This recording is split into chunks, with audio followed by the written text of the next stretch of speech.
This sleepy area in the shadow of El Salvador's Conchagua volcano was set to become a bustling cryptocurrency hub.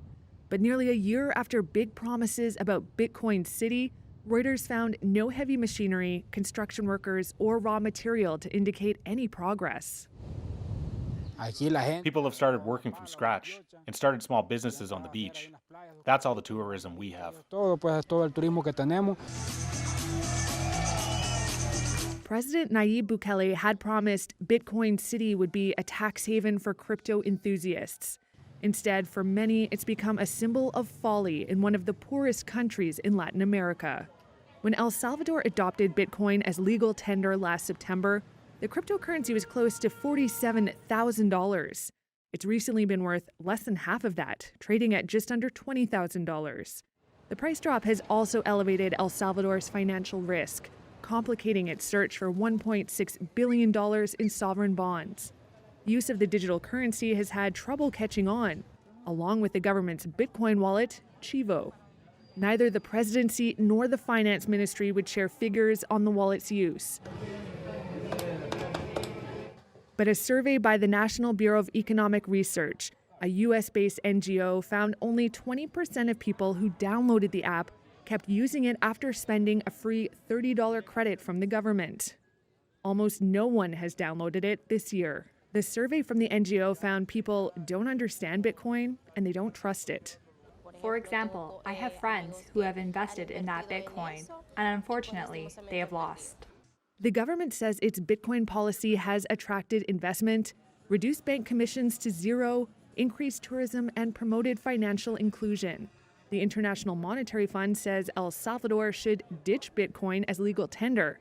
Oscar Picardo, a Technology Institute director at a private university, says the stakes may have been too high for the country's crypto gamble. This crypto active has been a very risky experiment, too risky for a poor country. The government declined to comment on this story, but has defended doubling down on Bitcoin in the past.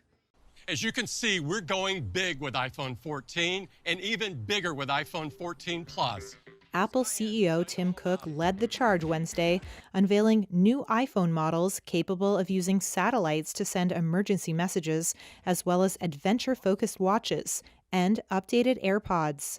We designed and built custom components and specific software so that iPhone 14 antennas can connect to a satellite's unique frequencies. During the event dubbed Far Out, Apple said its new satellite SOS feature will help users send and receive messages with first responders, even if there's no cell service. So we created a custom short text compression algorithm to reduce the average size of messages by a factor of 3. Thanks to this algorithm, it can take less than 15 seconds to send a message if you have a clear view of the sky. Shares in Globalstar jumped 20% on Wednesday after announcing it will be the satellite operator for Apple's emergency SOS service. The iPhone 14 also comes with a new crash detection feature and an improved camera. But will users flock to the new models in the face of rising inflation? The iPhone 14 will start at $799 and the iPhone 14 Plus at $899. A trio of new watches were also unveiled, including the high-end Apple Watch Ultra, aimed at extreme sports and scuba diving, and starting at $799. Apple Watch Ultra is an essential tool for essentially anything. Anything in the case of Apple's new Series 8 watch means adding a temperature sensor that works with an app to retroactively detect ovulation. While privacy might be an issue for some, Apple maintains it does not have the ability to decrypt users' health data. Elon Musk's request to add a whistleblower complaint to his Twitter countersuit was granted by a Delaware judge on Wednesday, but the Tesla CEO's petition to delay the trial over his bid to get out of buying Twitter was denied, according to a court order. Twitter sued the world's richest person to hold him to his April agreement to buy the company for $44 billion. Musk's legal team argued in court on Tuesday that the 5-day trial scheduled to start on October 17th should be delayed to mid-November But the judge said, quote, "I am convinced that even 4 weeks delay would risk further harm to Twitter." The billionaire's lawyers argued he needed the extra time so he could investigate allegations that Twitter had misrepresented its data security. Last month, whistleblower allegations from Twitter's former head of security, Peter Zatko, were made public and said the company misled federal regulators about its defenses against hackers and spam accounts. That provided Musk with fresh ammunition to bolster what legal experts said was a long-shot attempt to walk away from his deal to buy Twitter without paying a $1 billion termination fee.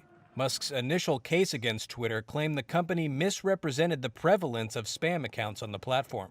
But at Tuesday's hearing, Twitter's lawyer read a message from Musk that he said showed the billionaire wasn't actually concerned about spam accounts. The message from Musk to a Morgan Stanley banker in May as Russian President Vladimir Putin was warning the West over his country's war in Ukraine read, quote, "It won't make sense to buy Twitter if we're heading into World War III. The deal contract allows Musk to walk away under certain narrow conditions, but war is specifically excluded." When future generations walk these halls and look up at these portraits, I hope they get a better, honest sense of who Michelle and I were. Yes? Okay. Barack Obama and his wife, former First Lady Michelle Obama, returned to the White House for the unveiling of their official portraits, more than 5 years after the former president left office.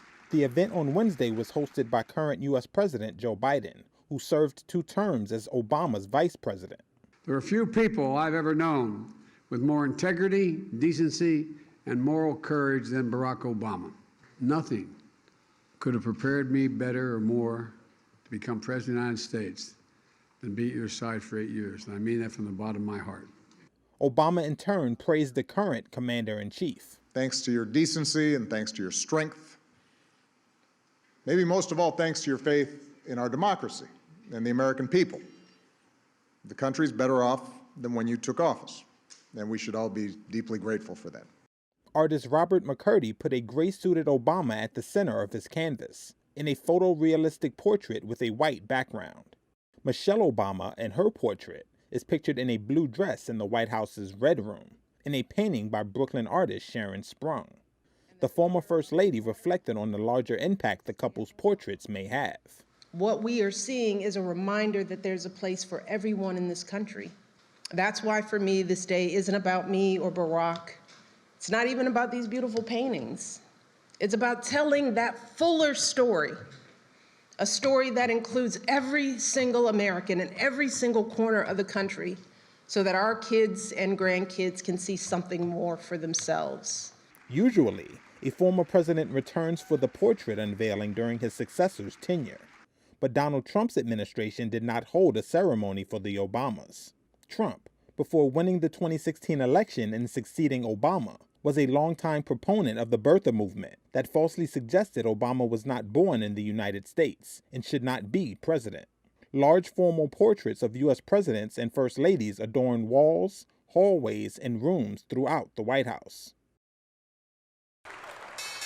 U.S. stocks rallied on Wednesday as bond yields and oil prices fell, while investors awaited more clarity on the Federal Reserve's plans to raise interest rates. The Dow rose 1.4%, the S&P 500 gained more than 1.8%, while the tech-heavy NASDAQ ended more than 2% higher, snapping a 7-session losing streak.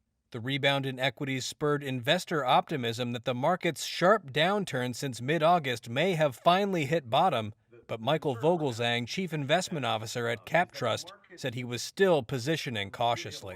We think we're entering a seasonally difficult period, and with a Fed that seems very, very committed to being a hawk, keeping rates tight for longer. We just don't see a whole lot of reason to be jumping into the equity markets, and the fixed income markets show a little more interest because they backed up so much in terms of yield. But we're certainly positioned cautiously in our portfolios. Rate-sensitive stocks including Amazon, Tesla, and Microsoft surged after a tough few weeks as the 10-year Treasury yield fell from 3-month highs on Wednesday. Energy stocks fell as oil prices tumbled about 5%. On demand worries related to looming recession risks. Shares of Walmart, Target, and McDonald's gained after all three companies announced bond offerings, and shares of Twitter rose more than 6.5% after a Delaware judge ruled that billionaire Elon Musk could not delay the trial over his bid to get out of buying the social media company. The trial is set to begin on October 17th.